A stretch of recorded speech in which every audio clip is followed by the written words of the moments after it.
এই মুহূৰ্তত সমুদ্ৰসকললৈ লৈ আহিছো এটি বিগ ব্ৰেকিং নিউজ। পশ্চিম নলবাৰীৰ ৰাজহ চক্ৰ বিষয়াক নিলম্বন কৰা হৈছে। নিৰ্বাচনী কাম কাজত গাফিলতিৰ অভিযোগতে নিলম্বন কৰা হৈছে অৰ্পণা শৰ্মাক।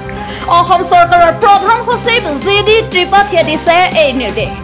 মুখ্য সচিব জ্ঞানেন্দ্ৰ দেৱ ত্ৰিপাঠীৰ নিৰ্দেশত নিলম্বন কৰা হৈছে পশ্চিম নলবাৰীৰ ৰাজহ চক্ৰ বিষয়াগৰাকীক। আমি পুনৰবাৰ জনাইছো এই মুহূৰ্তৰ এটি ডাঙৰ খবৰ। 7 মেৰ নিশা কৰ্তব্যত গাফিলতি কৰাৰ অভিযোগ উঠিছিল ৰাজহ চক্ৰ বিষয়াগৰাকীৰ বিৰুদ্ধে। নিৰ্বাচনী কামত গাফিলতি কৰাৰ অভিযোগত চাকৰিৰ পৰা নিলম্বন কৰা হৈছে বিষয়াগৰাকীক। লক্ষণভাৱে নিজৰ দায়িত্ব পালন নকৰি ৰাজহ চক্ৰ বিষয়া অৰ্পণা শৰ্মাই উলুটাই থানাত গোচৰ তৰিছিল জিলা আয়ুক্তৰ বিৰুদ্ধে।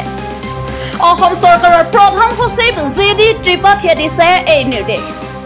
প্ৰধান সচিব জ্ঞানেন্দ্ৰ দেৱ ত্ৰিপাঠীৰ নিৰ্দেশত নিলম্বন কৰা হৈছে পশ্চিম নলবাৰীৰ ৰাজহ চক্ৰ বিষয়াগৰাকীক।